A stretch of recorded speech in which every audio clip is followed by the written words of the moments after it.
पंचावत संखारा उपादवय धम्मिनो उपजित्वा निरुज्झन्ति ते संगुपसमो सुखो। संपूर्ण जगाला ज्यांनी सुख, शांती, मानवता तथा दुःख मुक्तीचा आर्य संदेश दिला, असे ते दुःख मुक्तीचे मार्गदाता, दुःखमुक्त महामानव, महान कारुणिक तथागत भगवान सम्यक संबुद्ध तथागतांनी आपल्या शुद्ध प्रज्ञेतून निर्मिलेला सद्धम्म आणि त्याच सद्धम्माचा गेली 2500 वर्षांपासून सातत्याने अहोरात्र प्रचार आणि प्रसार करणारा पूजनीय भिक्खू संघ, ज्यांच्या महान आणि असीम त्याग प्रभावामुळे आपल्याला जो हा अनमोल असा बुद्ध धम्म लाभला आणि ज्यांच्यामुळे आपल्याला हे एवढे मोठे वैभव प्राप्त झाले, असे महान युग प्रवर्तक, भारतीय राज्यघटनेचे प्रमुख शिल्पकार, परमपूज्य बोधिसत्व डॉक्टर बाबासाहेब आंबेडकर आणि सर्वच संत महापुरुषांच्या महान अशा विचारांना स्मरून, खरं तर आज छत्रपती संभाजी महाराजांची जयंती देखील आहे, तेव्हा त्यांच्याही वैचारिक विचारांचं स्मरण करून आपल्या या रेऊळ गावामध्ये कालकथित बाबा हरिभाऊ विठ्ठलराव सूर्यवंशी यांच्या पुण्यानुमोदन कार्यक्रमासाठी पूजनीय भिक्खू संघ या ठिकाणी उपस्थित आहे। भिक्खू संघामध्ये उपस्थित असलेले आमच्या डाव्या बाजूला बसलेले आमचे धम्मबंधू, प्युरिटी ऑफ माइंड या यूट्यूब चॅनलचे संचालक आणि औरंगाबाद जिल्हा भिक्खू संघाचे सन्माननीय सचिव असलेले भिक्खू धम्मबोधीजी थेरो, त्याचप्रमाणे ज्यांनी आत्ताच आपल्याला सुंदर अशी धम्मदेशना देऊन उपकृत केले आहे, असे आमचे धम्मबंधू सर्च अँड रिसर्च या यूट्यूब चॅनलचे संचालक, औरंगाबाद जिल्हा भिक्खू संघाचे सन्माननीय कोषाध्यक्ष भिक्खू एन धम्मानंदजी थेरो, त्याचप्रमाणे ज्यांच्या निमंत्रणावरून या ठिकाणी आज आम्ही आलोत, असे आमचे धम्मबंधू पूजनीय भंते आकाश बोधीजी मुंबई, आमच्या श्रद्धावान धम्म उपासिका धांडे आई, बाबांचे सुपुत्र, बाबांच्या मुली, जावई आणि या बुद्ध विहाराशी संबंधित असलेले सर्वच श्रद्धावान दानशूर उपासक उपासिका, बौद्धवाड्यातील सर्व श्रद्धावान उपासक उपासिका आणि गावकरी मंडळींनो, खरं तर आम्ही गावात आलो तेव्हा आमच्या भंतेंनी सांगितलं की विहार दुरूनच आम्हाला दिसले आणि आम्हाला अतीव आनंद झाला। आम्ही सगळीकडे फिरतो महाराष्ट्रामध्ये, महाराष्ट्राच्या बाहेर धम्मप्रचारासाठी, तेव्हा काही ठिकाणी गेल्यानंतर आनंद होतो, तर काही ठिकाणी गेल्यानंतर थोडं निराशाजनक वातावरण आमच्यामध्ये निर्माण होते। बाबांचा आज पुण्यानुमोदनाचा कार्यक्रम आहे। आमच्या धांड्याई गेल्या अनेक वर्षांपासून आमच्या संपर्कात असतात, त्या श्रद्धावान उपासिका आहेत, उपोषणशीलधारी आहेत, भिक्खू संघाच्या सेवेत राहतात। त्यांनी स्वतःचा एक पुत्र भिक्खू संघामध्ये दान दिलेला आहे, तेव्हा त्यांचं निमंत्रण आम्ही टाळू शकलो नाही। आमच्या भिक्खू संघाने आम्हाला सांगितलं की आपण गेलो पाहिजे आणि आम्ही इथे आलोत। खरं तर पत्रिकेवरती जो मजकूर लिहिलेला आहे त्या मजकुरातच असं लिहिलं आहे, जीवन हे क्षणभंगूर आहे, ज्याचा जन्म आहे त्याला मरण आहे, मरण हे सत्य आहे, हा निसर्गाचा नियम आहे आणि त्या नियमाप्रमाणे आमचे वडील आमच्यातून निघून गेले असा पत्रिकेत मजकूर आहे. या छोट्याशा 2 ओळींच्या मजकुरामध्ये संपूर्ण मानवी जीवनाचा अर्थ सामावलेला आहे. तुम्ही जर गांभीर्याने या जीवनाकडे पाहत असाल तर आपल्या घरातल्या लोकांसह आपल्या नातेवाईकांमधली लोक, समाजातली लोक, शेजारची लोक, शेजारच्या गावातली लोक, कधी म्हातारी माणसं तर कधी म्हाताऱ्या महिला, कधी तरुण मुलं तर कधी तरुण मुली, कधी लहान मुलं तर कधी लहान मुली आणि कधी कधी एखाद्या माता भगिनीच्या गर्भामध्ये पोटामध्ये असलेली बाळ, ह्या सर्वच लेवलची जीव मृत्युमुखी पडत असतात. तुम्ही गृहस्थ असाल, तुम्ही अनुभवत असाल, तुमच्या मुलीकडून अनुभवलं असेल, कधी कधी तुमच्या सुनबाईकडून तुम्ही कधी कधी अनुभवलं असेल आणि कधी कधी तुम्ही स्वतः अनुभवलं असेल की मरण कुणालाही कुठेही कधीही आणि कसेही येऊ शकते. कोणी श्रीमंत असले काय, कोणी गरीब असले काय, कोणी ज्ञानी असले काय, कोणी अज्ञानी असले काय, कोणी धार्मिक असले काय, कोणी अधार्मिक असले काय, मृत्यूचा याच्याशी काही संबंध नाही. भगवान म्हणतात या शरीराच्या भ्रमात आपण पडू नये, या सौंदर्याच्या भ्रमात आपण पडू नये, या शरीराला माझं शरीर असं म्हणण्यात वेळ वाया घालवू नये. भगवान म्हणतात या शरीराने जे जे म्हणून काही जिवंतपणा तुम्हाला करता येईल ते ते तुम्ही करत राहिलं पाहिजे. जे जीवन आहे आपल्याला मिळालेलं मनुष्य जीवन हे सर्वोत्कृष्ट जीवन आहे, सर्वोत्तम असं जीवन आहे. मानवी जीवन हे सर्वोत्तम आहे. त्याचा उपभोग घेता आला पाहिजे आपल्याला. उपभोग घेणे म्हणजे काय तर खा प्या आणि मौज मजा करा असं नाही आहे. इथे ठेवून काय चाललोय आपण हा मुद्दा फार महत्वाचा. मी नेहमीच्या प्रवचनामध्ये सांगत असतो, एक तर सोडून जावं लागते, नाही तर देऊन जावं लागते. आपल्याला 2च गोष्टी घडतात आपण जाताना किंवा गेल्यानंतर. एक तर सोडून जावं लागते, नाही तर देऊन जावं लागते. जास्त लोक सोडूनच जातात, फार कमी लोक देऊन जातात.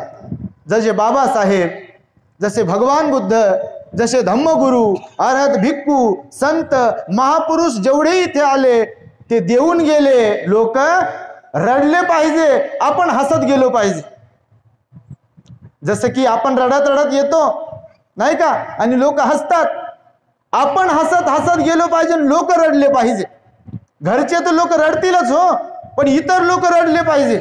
म्हणजे आपण काहीतरी करून चाललो, आपल्यात काहीतरी खासियत होती, आपल्यात काहीतरी चांगुलपण होतं, आपण कोणाला तरी ओळखणारे होतो, आपण कोणाला खाऊ पिऊ घालणारे होतो, आपण लोकांना जवळ करणारे होतो, आपण लोकांना मदत करणारे होतो, याचा त्याच्यावरून अर्थ निघतो. बाबासाहेब गेले 6 डिसेंबरला आणि 7 डिसेंबरला बाबासाहेबांचा अंतिम संस्कार झाला होता मुंबईमध्ये, तुम्हाला माहित असेल. तेव्हा काही mobile, Android phone, Facebook, WhatsApp, mobile हे काही नव्हतं. पण तरी देखील 10 ते 12 लाख लोक महाराष्ट्र आणि महाराष्ट्राच्या बाहेरून मुंबईत दाखल झाले होते. आणि प्रत्येक जण असं रडत होतं. म्हणतात आचार्य आत्रेंचं वर्तमानपत्र होतं मराठा, त्या मराठा दैनिक वर्तमानपत्रामध्ये बातमी छापून आली होती. प्रत्येक जण, त्या 10-12 लाख लोकांमधला प्रत्येक जण, बाई माणूस, पोरगा पोरगी असं रडत होतं जणू काही आपल्या स्वतःचा रक्ताचा बाप गेलेला आहे. का रडत असतील लोक? आताही बाबासाहेबांचं नाव घेतल्यावर आपल्याला त्यांचा त्याग सांगितल्यावर कसं रडायला येते? का तर बाबासाहेबांनी इथल्या पददलित, शोषित, पीडित लोकांना, ज्यांना माणुसकीचा अधिकार नव्हता, कुत्र्या मांजरांपेक्षाही हीन दर्जाचं जीवन एका व्यवस्थेनं ज्यांच्या वाट्याला आणलं होतं, त्या लोकांना बाबासाहेबांनी जीवाला जीवाचं दान दिलं, माणुसकीचं जीवन दिलं बाबासाहेबांनी त्यांना.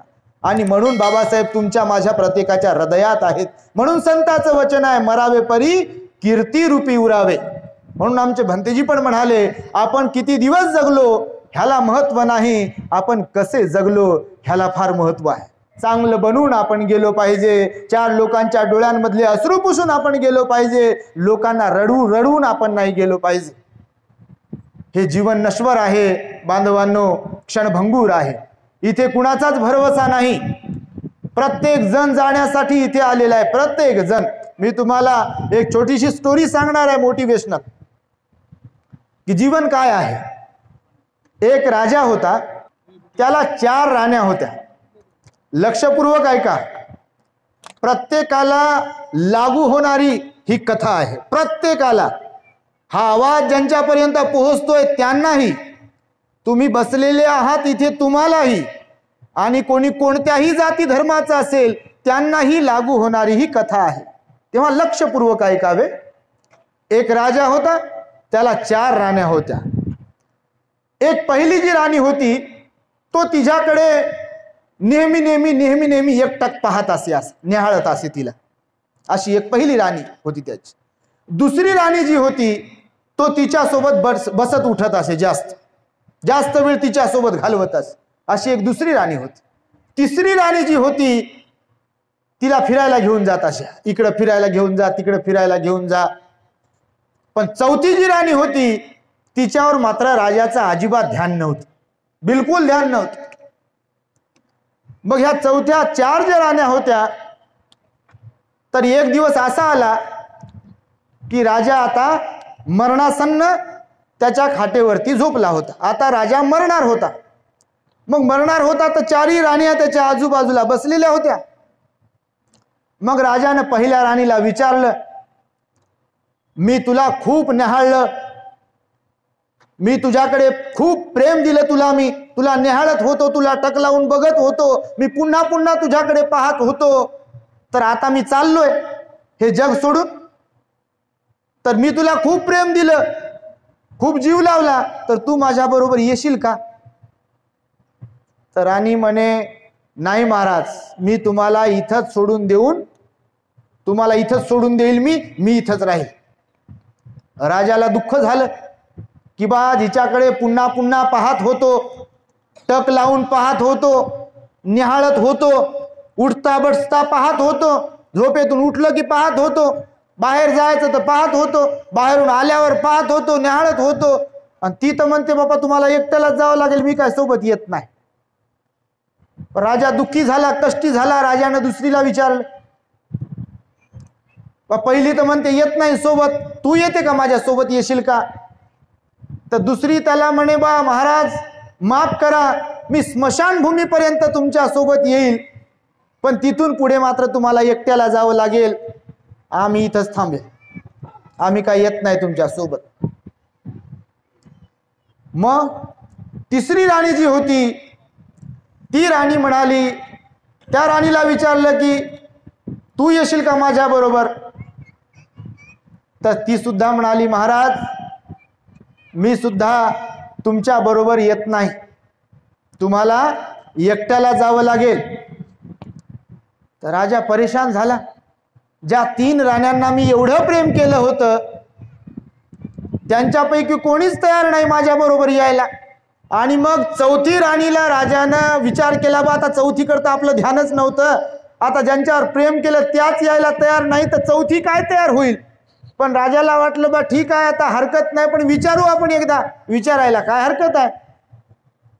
तेव्हा चौथी राणी म्हणाली की हो महाराज, मी बिलकुल तुमच्या बरोबर यायला तयार आहे, तुम्ही जिथे जिथे जाल तिथे तिथे मी तुमच्या बरोबर यायला तयार आहे. राजा आश्चर्यचकित झाला.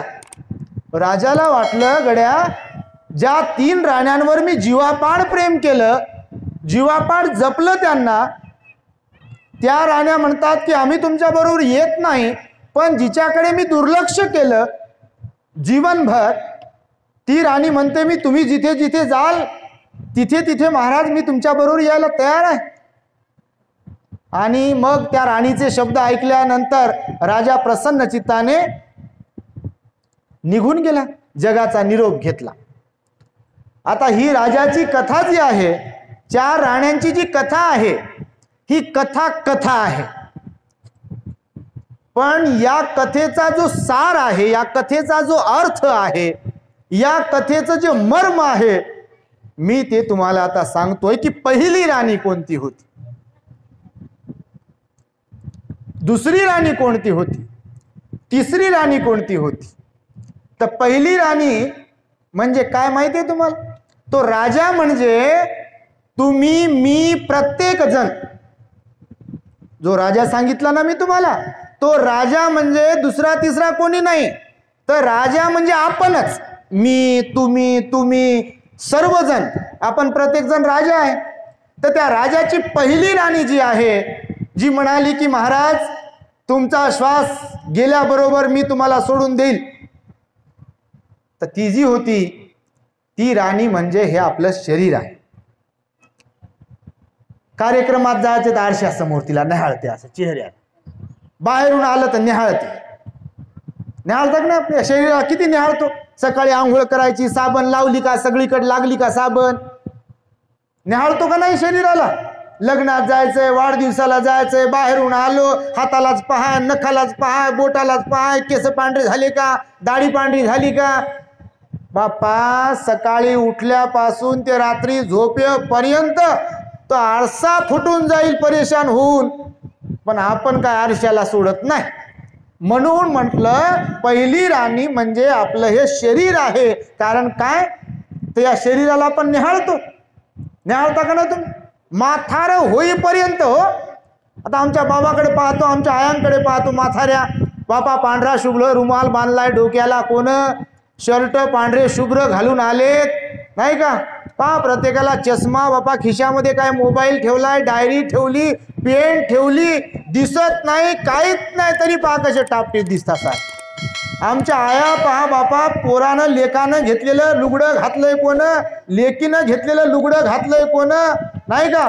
कोण पोरीनं तिकडून करून दिलंय ते कोणतरी घातलंय गळ्यात, नाकात, हातात, चोरून लपून करून आणलेलं. कोण इकडून काहीतरी लपू लपू ठेवलेलं असेल, किंवा काय कोण करून दिलेलं असेल म्हणा लग्नात. तर पाहण तुम्ही, हे शरीर म्हातार होते, परंतु त्याला लक्ष देणं, त्याला न्याळणं, त्याचा अजून थाट कसा वाढेल याच्यावर किती बारीक लक्ष असते आपलं. आणि म्हणून पहिली राणी जी आहे ते आपलं शरीर आहे. आणि जेव्हा श्वास आपला बंद होतो तेव्हा आपण, शरीर तर इथंच राहते पण आपण मृत्युमुखी पडतो, नाही का. म्हणून राजाला पहिली राणी म्हणते की महाराज मी तुमच्या बरोबर येणार नाही. दुसरी जी राणी आहे, दुसरी राणी म्हणजे मुलं बाळ बायको लेकरं नवरा, म्हणजे दुसरी राणी. तर दुसरी राणी काय म्हणाली होती, महाराज स्मशानभूमीपर्यंत मी तुमच्या सोबत येते, पण तिथून मात्र आम्ही माघारी येऊ, जावं मात्र तुम्हालाच लागेल, म्हणाली होती. बरोबर. मुलं बाळ जे आहेत, समजा वडील गेले, मुलं बाळ रडतील पडतील, काय काय नातू पुतू बायको कोण जे असेल, कोणी गेलेले असेल, समजा बाई गेली असेल, माणूस गेला असेल, तर स्मशानापर्यंत जातो आपण, नाही का. धाय मोकलू मोकलू रडतील, गळ्यात पडू पडू मरतील, आठवण काढू काढू रडतील, आणि एकदा का काडी लावून दिली की मग स्मशानाचा ना आपला काय संबंध आहे. जाते का कोणी रोज तिथं जाऊन रडते का स्मशानात? पाहिलं का तुम्ही स्मशानात जाऊन रोज रडू लागले म्हणून? तुमच्यापैकी तुम्ही तरी कधी गेले का स्मशानात? आता घराघरातलं कोणी ना कोणी तरी गेलेले असते, रडले का तुम्ही कधी? आणि म्हणून दुसरी राणी म्हणाली की मी स्मशानापर्यंत येईल, तिथून मात्र महाराज तुम्हाला एकट्याला जावं लागेल. तिसरी जी राणी आहे, तिसरी राणी राजाला म्हणाली होती की महाराज तुम्ही निघून गेलात की मी दुसरा नवरा करेन. ते मी तुम्हाला सांगितलं नाही. तिसरी जी राणी होती ती काय म्हणाली होती, महाराज तुम्ही गेलात की लगेच मी दुसरा नवरा करेन. कोणती तिसरी राणी माहितीये? धन दौलत पैसा. तुम्ही एकदाचे गेला, लय मरमर करून किती कमवलं असेल तुम्ही, आणि लय छाती फुगू फुगू लोकांना जरी सांगितलं तुम्ही की हा माझा पोरगा पहा, ही माझी पोरगी पहा, आणि मी पोरांना शिकवलं, मी पोरांना मोठं केलं, लय मोठं लग्न लावून दिलं, लय मोठी शेती घेतली, लय मोठं घर बांधलं, तुम्ही उर बडवू बडवू किती लोकांना सांगा जिंदगीभर. एकदा तुमचं बटन दबलं, किती धन दौलत संपत्ती तुम्ही जिवंत असताना जरी शेती नावावर करून नसेल दिली, काही कारणास्तव, कारण कारण असतात ना बापा, घराघरात कारण आहेत. तुम्ही जिवंत असताना जरी घर नावावर नाही करून दिलं पोरांच्या, प्लॉट नावावर नाही करून दिला पोरांच्या, की एक वेळ अशी येते की आपण गेलो की आपोआप आपली धन दौलत आपल्या नावावर जे जे म्हणून काही आहे ते आपोआप पोरांकडे जाते आणि जातेच का राहते आई राहत नाही बरोबर जाते. म्हणून तिसरी राणी म्हणाली की महाराज तुम्ही गेल्याबरोबर दुसरं लग्न करते. दुसरं लग्न करते म्हणजे असं की तुम्ही आता मालक तुम्ही आहात. तुम्ही गेले की मालक बदलला. बदलते की नाही मालक.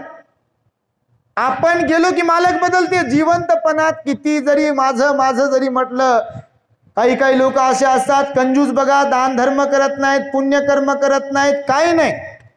आम्ही आल्यावर विचारलं बा हे विहार कसं बांधलं काय केलं पैसा कुठून निर्माण केला तर सांगितलं कोणत्या तरी दादाने का की आम्ही दरवर्षी जयंतीला एकमेकांना पैसे देतो आणि त्याच्या मोबदल्यात दुसऱ्या जयंतीला पैसे घेतो काहीतरी पट्टी करतो वर्गणी करतो आणि हे आमच्या स्वखर्चातून बांधलेलं विहार आहे. हे मला सांगितलं गेलं. मला फार प्राऊड फील झालं. मला अभिमान वाटला मला माझ्या माणसांचा या गावातल्या की आपल्या स्वखर्चाने स्वतःच्या मेहनतीच्या पैशाने तुम्ही हे विहार निर्माण करत आहात. खरी ही श्रद्धा आहे खरी ही तुमच्यामध्ये धार्मिकता आहे. आणि म्हणून तिसरी राणी म्हणाली होती की तुम्ही गेलात की माझा मालक बदलेल मी दुसऱ्याची व्हायला तयार नाही का. कारण असं म्हटलेलं आहे. आणि चौथी राणी तुम्हाला सांगतो मी. चौथी राणी जी आहे ती चौथी राणी आहे की जिच्याकडे राजाचं अजिबात लक्ष नव्हतं. होतं का लक्ष राजाचं अजिबात नव्हतं. ती कोणती आहे चौथी राणी माहिती आहे की तुमचं पण लक्ष नसते.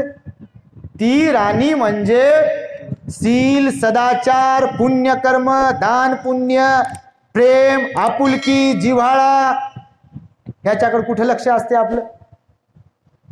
याला नाव ठेव त्याला नाव ठेव हिच्याकडे पाहून तोंड वाकडं कर तिच्याकडे पाहून तोंड वाकडं कर. कोणीतरी चांगले कपडे घातले तोंड वाकडं कर. कोणीतरी दागिना घेतला आपल्यापेक्षा चांगला तोंड वाकडं कर. कोणीतरी चांगला ड्रेस घेतला तोंड वाकडं कर. कोणाची तरी आपल्या सुनापेक्षा चांगली सून आली तोंड वाकडं कर. कोणाची सून चांगली नांदू लागली तोंड वाकडं कर. बापा तोंड वाकडं करता करताच एक दिवस तोंड वाकडं होते आपलं. पण जिवंतपणात काही आपल्याला तोंड सरळ करता येत नाही. लय लोकांसोबत असं घडतं. खुनवा खुनवी असं बारीक पाहणं असं तिरप्या नजरेनं पाहणं विचारूच नका. तुम्ही मायबाप आहात म्हणून हे बोलतो आम्ही. हे असे अवगुण बाळगतात बघा. याचा द्वेष कर त्याचा द्वेष कर याचा राग कर त्याचा राग कर भांडण करत राह नको ते भांडण उकरू काढत राह असं करता करता जिंदगी जाते. आणि एक दिवस बटन दबते गेले आणि गेल्यावर काय खरं. म्हणून भगवंतानं सांगितलंय की जिवंतपणामध्ये माणसांवर प्रेम करा. जिवंतपणी माणसांना ओळखा. तुमच्या प्रेमाची गरज असते घरातल्या लोकांना. तुमच्या आपुलकीची गरज असते घरातल्या लोकांना. तुमच्या समजूतदारपणाची गरज असते घरातल्या लोकांना बाहेरच्या लोकांना. समाजाला पण तुमची गरज आहे. विहाराला तुमची गरज आहे. समाजातल्या सगळ्या कार्यामध्ये सुद्धा तुमची गरज आहे. बाबासाहेबांची चळवळ चालवण्यासाठी सुद्धा तुमची गरज आहे. धम्माचा प्रचार करण्यासाठी देखील तुमची गरज आहे. म्हणून प्रत्येकाने आपलं नैतिक कर्तव्य समजून आपल्यामध्ये माणुसकी जपली पाहिजे. चांगले बनून मेलो पाहिजे. लोक वाईट बनून तर मरतातच हो. चांगलं बनून मेलो पाहिजे आपण. वाईट बनून मेलं तर बनतात लोक बरं झालं म्हणतात एकदाच मेल. ते ओसामा बिन लादेन गेला तर काही लोकांना पेढे वाटले फटाके फोडले बघा. मागे आम्ही ऐकलं होतं. ओसामा बिन लादेन कोण होता ते काय. लोकांना पेढे वाटले म्हणे फटाके फोडले म्हणे. असं कोणी गावातलं वाईट माणूस खराब माणूस बाई गेलं की लोक म्हणतात बरं झालं गेले. आणि एखादा चांगला माणूस चांगली बाई गेले की लय हळहळ व्यक्त करतात बघ. म्हणजे आपोआप घडतं हे सगळं काय. म्हणजे आपण जर चांगलं आहे तर लोक हळहळ व्यक्त करतात. कोणाला सांगावं लागत नाही हळहळ व्यक्त करण्यासाठी. आणि कोणी जर वाईट आहे तर लोक म्हणतात बरं झालं. असंच झालं पाहिजे म्हणतात. हे जे झालं ते चांगलं झालं म्हणतात. पिढा गेली म्हणतात लोक. तर आपण मेल्यावर असं कोण म्हणण्याची वेळ येऊ देऊ नका की पिढा गेली. चांगलं बनून राहा. महापुरुषांच्या विचारांप्रमाणे राहा. चांगलं वागा चांगलं बोला. लोकांचे संसार उद्ध्वस्त होतील असं बोलू नका असं वागू नका. हाय लय लागते लोकांची. लोकांचे संसार उद्ध्वस्त होतील, लोकांचे घर उद्ध्वस्त होतील, लोकांच्या संसाराचं वाटोळ होईल. असं कधी बोलू नका, असं कधी वागू नका. कारण पृथ्वी गोल आहे. आज दुसऱ्यावर वेळ आली असेल तशीच वेळ उद्या आपल्यावर येऊ शकते. कारण पृथ्वी गोल आहे. नेहमी सांगत असतो मी, पृथ्वी गोल आहे. आज ज्यांच्यावर वेळ आली आहे उद्या आपल्यावर येऊ शकते. म्हणून चांगलेच राहा, चांगलेच बोला, चांगलेच वागा. जीवन हे नश्वर आहे, क्षणभंगूर आहे. आपण कधी जाऊ हे तुम्हाला मला कुणालाच माहित नाही. ठेचा लागून माणसं मरतात, ठसका लागून माणसं मरतात, पहिला अटॅक येऊन माणसं मरतात, दुसरा तिसरा अटॅक येऊन माणसं मरतात, शेतात माणसं मरतात, घरात माणसं मरतात, दवाखान्यात नेताना माणसं मरतात, दवाखान्यात गेल्यावर माणसं मरतात, भारी भारीचे इंजेक्शन घेत असताना माणसं मरतात, मोठ्या मोठ्या दवाखान्यात ऍडमिट असताना माणसं मरतात. हो, कोणावरही वेळ येऊ शकते मरणाची. कोणी अमृत पिऊन आलं नाही आपल्यापैकी की आपल्याकडे लय शेती आहे म्हणून आपण जिवंतच राहू, असा आहे का भरोसा कोणाला? आहे का कोणाला तरी? जे आज गेले त्यांची जागा उद्या आपण घेणार आहोत. आपण कोणाच्या तरी मौतीला आज जातो आणि उद्या आपल्या मौतीला दुसरे येतात. फरक एवढाच असतो. आणि म्हणून मी नेहमी सांगतो की हे मानवी जीवन जे आहे हे फार दुर्मिळ आहे. आपल्याला मिळालं ते त्याचा सदुपयोग घ्या. प्रेमाने राहा, प्रेमाने बोला, प्रेमाने वागा, माणुसकीने वागा, लोकांना मदत करा, लोकांच्या सुखदुःखामध्ये धावून जात राहा, लोकांशी सर्वांशी चांगलं वागा, महापुरुषांच्या विचारांप्रमाणे वागा, बुद्ध बाबासाहेबांच्या विचारांप्रमाणे वागा. कारण तुम्हाला मला प्रत्येकाला सारखेपणानं जावं लागणार आहे. आपण इथे राहणार नाही. हे झाडं इथेच राहतील, विहार इथेच राहील, घर इथेच राहील, तुमचं घरातलं कपाट इथेच राहील घरात तुमच्या. त्या कपाटाची चाबी आपल्याकडून दुसऱ्याकडे जाईल, गळ्यातलं मंगळसूत्र घरातल्या लोकांकडे जाईल. तुमच्या अंगावर जे जे काही सोनं चांदी माणिक मोती हिरे असतील, तुम्ही ज्या पैशाला माझा माझा म्हणता तो सगळा पैसा, तुमच्या बँकेतलं बॅलन्स आज जरी तुमच्या नावावर असेल तर आपण गेलो की ते आपोआप आपल्या लेकरांकडे जाते बा. म्हणून भगवान म्हणतात की जोपर्यंत जिवंत आहोत तोपर्यंत आपुलकीने प्रेमाने वागा, सर्वांना समजून घ्या. आपलंच खरं नसते, कधी कधी आपणही चुकतो. असं थोडी आहे की आपलंच खरं. वाटतं तसं आपल्याला, पण जसं वाटतं तसं नसतं. मग ते कोणाच्याही बाबतीमध्ये असो. म्हणून चांगलं बनून जीवन जगावं असा हा माझा सांगण्याचा हेतू होता. मी अपेक्षा करतो की 4 राण्या तुम्हाला समजल्या असतील. त्या 4 पैकी 3 राण्या तुम्ही बनू नका. 4थी राणी बना. बना म्हणजे त्या 4थ्या राणीच्या बाबतीत जे होतं की जो राजा त्या राणीचा झाला नाही, तुम्ही मात्र त्या राणीचे झाले पाहिजे, नाही का? शील सदाचार तुमच्यामध्ये असला पाहिजे, नैतिकता तुमच्यामध्ये असली पाहिजे, दान पुण्याचा गुण तुमच्यामध्ये असला पाहिजे, शील सदाचाराचा गुण तुमच्यामध्ये असला पाहिजे, ध्यान करण्याचा, साधना करण्याचा गुण तुमच्यात असला पाहिजे, आणि मंगल मैत्री करण्याचा गुण तुमच्यात असला पाहिजे, परोपकाराचा गुण तुमच्याकडे असला पाहिजे, माणसांना ओळखण्याचा गुण तुमच्याकडे असला पाहिजे, लोकांच्या सुखदुःखामध्ये धावून जाण्याचा गुण तुमच्यामध्ये असला पाहिजे. आपल्या लेकरांसमान दुसऱ्यांच्या लेकरांना तुम्ही समजलं पाहिजे. माय बापाला, सासू सासऱ्यांना तुम्ही जिवंतपणा जीव लावला पाहिजे. माय बाप, सासू सासरे जे असतात त्यांना जिवंतपणामध्ये जीव लावला पाहिजे. त्यांची हाय नाही घेतली पाहिजे. सगळ्यांना माय बाप आहे, सगळ्यांच्या घरात म्हातारे लोक आहे. कोणी माय म्हणून आहे, कोणी सासू म्हणून आहे, कोणी सासरे म्हणून आहे, कोणी बाप म्हणून आहे. तुम्हाला प्रत्येकाला, ज्याला ज्याला महिलांना सासू असेल, सासरे असतील, त्यांना बापही असेल आणि माय असेल तुम्हाला, नाही का? शेवटचा मुद्दा सांगतो मी. पहिल्यांदाच आपल्या या राहुल गावला आलो आमच्या आईमुळे, भंतेजीमुळे, म्हणून शेवटचा मुद्दा सांगतो. प्रत्येकाला तुम्हाला आई असेल. लग्न झालेल्यांची गोष्ट करतो, आयांची, माझ्या सगळ्या इथे बसलेल्या. तुम्हाला प्रत्येकाला आई असेल, कोणाची आई गेली असेल, नाही का? प्रत्येकाला तुम्हाला बाप असेल, कोणाचा बाप गेला असेल. ज्यांचे ज्यांचे जिवंत आहेत आणि ज्यांचे जिवंत होते त्या कोणत्या तरी मायांबद्दल, बापाबद्दल, तुमच्या मायाबद्दल, बापाबद्दल तुम्हाला कधीतरी वाईट भाव निर्माण झाला बरं का? झाला असेल का? कधी होतो का? माझी माय लवकर मेली पाहिजे, माझा बाप लवकर मेला पाहिजे असं वाटते का तुम्हाला?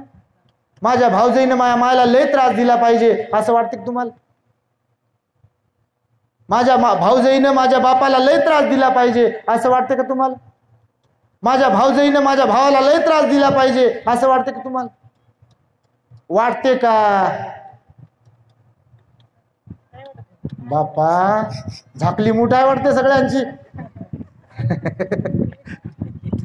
झाकली मूठ आहे ना, सांगाव कुणाला. खोलली तर बापा काही खरं नाही. मग अशी घराघरात आहे झाकली मूठ. मी हा प्रश्न यासाठी विचारला की जसं तुम्हाला वाटतंय की आमच्या आईला आमच्या भाऊजाईने त्रास देऊ नये, जसं तुम्हाला वाटतंय आमच्या भाऊजाईने आमच्या बापाला त्रास देऊ नये, जसं तुम्हाला वाटतंय आमच्या भाऊजाईने आमच्या भावाला त्रास देऊ नये, जसं तुम्हाला वाटतंय आमच्या भाऊजाईने नीट नांदाव, वाटतं की नाही? तर जर असं वाटतंय तर आपल्या जवळ कुणाचा तरी बाप आहे, आपल्या जवळ कुणाची तरी माय आहे, आपल्या जवळ कुणाचा तरी लेक आहे, नाही का? मग आपली ड्युटी आहे, आपलं कर्तव्य आहे की ज्या अर्थी आपल्या मायसोबत आपल्या भाऊजाईनं चांगलं वागावं अशी अपेक्षा आहे, तर आपल्याला ज्याच्याकडे सुपूर्त केलंय त्याची माय आपल्या जवळ आहे, त्याच्या मायसोबत आपण चांगलं वागलो तर आपल्या मायसोबत आपली भाऊजाई चांगलं वागेल. आपल्याला ज्यांच्याकडे सुपूर्त केलंय त्याच्या बापासोबत जर आपण चांगलं वागत असेल तर आपल्याला तोंड आहे भाऊजाईला सांगायला की बाई आमच्या बापासोबत चांगलं वाग, आमच्या मायसोबत चांगलं वाग. बरोबर की खोटं? सांगा आई, बरोबर आहे? पण इथं गणित लय तुमचं चुकतंय ना. यांचं सोडा हो, यांचं काय खरं आहे? हे राबतात, शेताला जातील, कामाला जातील, पैसे कमवतील, घरात लावतील, पण घरात जे उवा मारायचं काम चालते बारीक बारीक हे माणसं थोडी करतात. तुम्हाला दोष देतोय असं नाही आहे. आम्हाला माय आहे, आम्हाला बाप आहे, त्यांनी आम्हाला जन्माला घातलंय आणि हे त्यांना लागू आहे, हे मी जाहीरपणे सांगतो. पूर्वाश्रमीच्या माझ्या मायबापाला, माझ्या भावाला, माझ्या भाऊजाईला, माझ्या बहिणीला आणि तुम्ही मायबाप आहात ह्या सगळ्यांना लागू आहे. आणि ही घर की कसोटी घराघरात आहे. म्हणून मी सांगतो आहे की मेल्यावर पश्चातापाशिवाय आपल्या वाट्याला काहीच येत नाही. माय गेली की पश्चाताप येते. तुम्हाला कधी झाला असेल तर मायसाठी मी वेळ दिला नाही, मायला मी समजून घेतलं नाही असं पुरुषांना वाटते कधी कधी. माय गेल्यावर, बाप गेल्यावर असं वाटते कधी कधी. जिवंत असताना वाटत नाही, कारण आपलं लक्ष नसते बापाकडे, आपलं लक्ष नसते मायकडे, आपलं लक्ष बायकोकडे, आपलं लक्ष लेकराकडे, आपण आपल्या धुंदीत असतो. पण एकदा का माय गेली, एकदा का बाप गेला की आपल्याला पश्चातापाचे अश्रू ढाळावे लागतात प्रत्येकाला. जर माणुसकी थोडीफार असेल तर आपल्याला वाटतं गड्या आम्ही चुकलो काहीतरी, मायला वेळ देऊ शकलो नाही, बापाला वेळ देऊ शकलो नाही, बहिणीला वेळ देऊ शकलो नाही असं वाटतंय 99% लोकांना. म्हणून पश्चातापाचे अश्रू येण्याच्या पूर्वी डोळे उघडा आणि स्वतःच्या मायबापाला, सासू सासऱ्यांना समजून घ्या. कारण कधी कधी तर त्यांच्या अगोदर आपण जातो हो. काही काही सासा सासरी जिवंत आहे आणि सून गेली निघून. कोणाची गॅरंटी आहे इथे? आहे का गॅरंटी कोणाची? कधी कधी मायबाप जिवंत आहे पण पोरग मेलं, आहे की नाही? आहे असं, आणि कोणाच्या वाट्याला येऊ शकते ते. म्हणून मी तुम्हाला सांगतो आहे की जीवन हे फार अनमोल आहे. या जीवनामध्ये आनंद उपभोगायला शिका, चांगलं राहायला शिका, चांगलं वागायला शिका, मायबापांना प्रेम द्या, मायबापाला आपुलकी द्या. तुम्ही कल्पना करा, क्षणभर जर माय मेली, अहो घरातली लक्ष्मी निघून जाते. बाप निघून गेला तर घरातली लक्ष्मी निघून जाते. बाप काम करो न करो, पैसे कमवू राहिला असो नसो, चुकल्यावर आपल्याला प्रेमानं सांगेल की अरे गड्या बाबा तुझं चुकते रे, हे करू नको, असा खाऊ नको, असा पिऊ नको, बाहेर जाऊ नको, दारू पिऊ नको. माय हक्काने बोलतो, माय प्रेमाने बोलते. चुकल्यावर डोक्यावर हात फिरवते माय आपली. बायको डोक्यावर हात फिरवत नाही, बायको तुम्हाला शिव्या देते. माय डोक्यावर हात फिरवून सांगते की बापू असं वागू नको ना मा, असं करू नको ना माय, आज बापू बाहेर जाऊ नको ना बापू, दारू पिऊ नको ना मा, लक्ष दे ना संसारामध्ये, म्हणते का नाही? बायको असं म्हणू शकत नाही, याचा अर्थ असं म्हणत नाही मी बायकोला दोष देतो. अपवादात्मक असे काही लोक असतात, त्यांच्या बाबतीत मी बोलतोय. आणि मी काय बोलतोय, मला वाटतं तुम्ही समजदार आहात. समजने वालों को इशारा काफी है असं हिंदीमध्ये म्हटल्या जाते. केवळ मालिका पाहून, चित्रपट पाहून, टीव्हीच्या समोर बसून डबडबले डोळे घेऊन त्यानं काही होत नाही. आपल्या घरातलं गणित नीट करता आलं पाहिजे आपल्याला. त्या टीव्हीतले गणित चालत राहतात पैशासाठी. आणि म्हणून मी हे सांगतोय, आमच्या भंतेजीने आम्हाला तशा प्रकारची सूचना होता, विनंती केली होती, भंतेजी तुम्ही प्रवचन द्या. आणि त्यामुळे आम्ही इथे बोललो. मी बोलताना शाब्दिक फटकारे तुम्हाला दिलेले आहेत, कारण आमचा गावाकडेच जन्म झालेला असल्यामुळे गावातलं एकंदरीत काय वातावरण असते, जवान पोरांच्या बाबतीतलं वातावरण, म्हाताऱ्या माणसांच्या बाबतीतलं वातावरण, म्हाताऱ्या आईच्या बाबतीतलं वातावरण, सुनांच्या बाबतीतलं वातावरण, जावयाच्या बाबतीतलं वातावरण, मुलांच्या बाबतीतलं वातावरण, हे सगळं वातावरण आम्हाला माहिती आहे, कारण आमचा जन्म गावाकडे झालेला आहे. आणि म्हणून सगळ्यांनीच बापाने बापासारखं राहावं, मायने मायसारखं राहावं, सासूनं सासूसारखंच राहावं नाही, सासूनं आईसारखं राहावं, सासऱ्यानं बापासारखं राहावं, सुनानं लेकीसारखं राहावं, मुलानं मुलासारखंच राहावं, मुलीनं मुलीसारखंच राहावं. प्रत्येकानं आपलं कर्तव्य, आपली ड्युटी आणि आपलं नातं ओळखून वागलं पाहिजे. जर सगळ्यांनी आपलं कर्तव्य ओळखलं, सगळ्यांनी एकमेकाला दोष देणं बंद केलं, सगळ्यांनी एकमेकांना नाव ठेवणं बंद केलं, तर मला वाटतं प्रत्येकाचा संसार हा गुण्या गोविंदाने चालू शकते. आणि काहीच नाही, छोट्या मोठ्या गोष्टी असतात बघ, काहीच नसते. काय असते, बुरबुर कशावरून होते, मिठच जास्त टाकलं आणि झालं भांडण सुरू. काहीच नाही, चटणीच जास्त टाकली, झालं भांडण सुरू. काही नाही, भांड्याला साबणच तशी राहिली, धुतलंच नाही तू भोगणं पातेल, झालं भांडण सुरू. नाही का, कपडेच बरोबर धुतले नाही, याच्यावर भांडण सुरू. छोट्या छोट्या गोष्टी असतात. सुनबाईंनो, तुम्ही पण बिना कामाचं सासूला सासऱ्याला म्हातारपणा टेन्शन देऊ नका, कारण तुम्हालाही अपेक्षा नसते की आपल्या मायबापाला कोणी टेन्शन त्रास देईल म्हणून. तुम्ही जर आपल्या सासू सासऱ्यांबरोबर प्रेमाने आपुलकीनं वागलात, गेम नाही खेळलात, गावाकडे गेम लय खेळल्या जातात, त्याला गेम शब्दाचा अर्थ जरी कळत नाही, त्याची स्पेलिंग जरी माहीत नसेल, तर गेम खेळणारे गावाकडे जेवढे असतात, मला वाटतं शहरात तेवढे नसतात.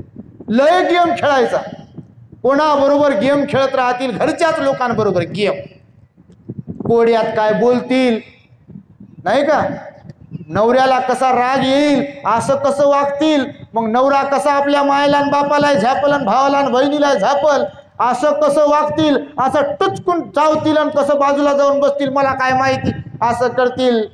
माय मावल्यांनो, असं करू नका. संसार तुमचाच आहे, घर तुमचंच आहे. मायबाप 4 दिवसाचे सोबती असतात, म्हातारी माणसं 4 दिवसाचे सोबती असतात, जास्त दिवस थोडी ते राहतात. मालक तर आपणच आहोत ना, नाही का. ते जरी आज म्हणले की घर तुम्हाला देतच नाही, घर तुम्हाला देतच नाही, शेत तुम्हाला म्हणलं समजा, तर म्हणू द्या ना. होतंय का तसं, होतंय का तसं, तसं होत नाही. गेले की बापा 15 दिवसातच तहसीलला जाऊन अर्धी आमची ना अर्धी तुमची, खाल्लाकडचं आमचं आणि वरलाकडचं तुमचं, सुरू करता का नाही तुम्ही. म्हणून जोपर्यंत मायबाप जिवंत आहेत तोपर्यंत त्यांची सेवा करा, त्यांना प्रेम द्या, त्यांना खाऊ पिऊ घाला, त्यांना समजून घ्या, कारण तुम्हाला पण मायबाप असतात. यदा कदाचित तुम्ही तुमच्या सासू सासऱ्यांमध्ये मायबाप पाहिले, त्यांना प्रेम दिलं, आपुलकी दिली, तर यदा कदाचित तिकडे सुद्धा जे कोणी असतील तर ते तुमच्या मायबापासोबत चांगलं वागतील. आणि त्यामुळे मी हे बोललो आहे. निश्चितपणे तुम्हाला माझं बोलणं, माझे शब्द, माझे शाब्दिक फटकारे तुम्हाला लागू झाले असावेत, लागू होतील अशी अपेक्षा व्यक्त करतो आणि माझ्या शब्दांना पूर्ण विराम देत असताना पूजनीय भिक्खू संघाचे ऋण व्यक्त करतो. तुम्हा सर्वांच्या प्रति मंगल मैत्री सद्भावना व्यक्त करतो. काल कथित दिवंगत बाबा हरिभाऊ विठ्ठलराव सूर्यवंशी यांच्या पंचोपादान स्कंधांना सुगती प्राप्त होण्यासाठी सुद्धा मंगल मैत्री व्यक्त करून माझ्या शब्दांना इथे पूर्ण विराम देतो. भवतु सब्बमंगलम, भवतु सब्बमंगलम, भवतु सब्बमंगलम.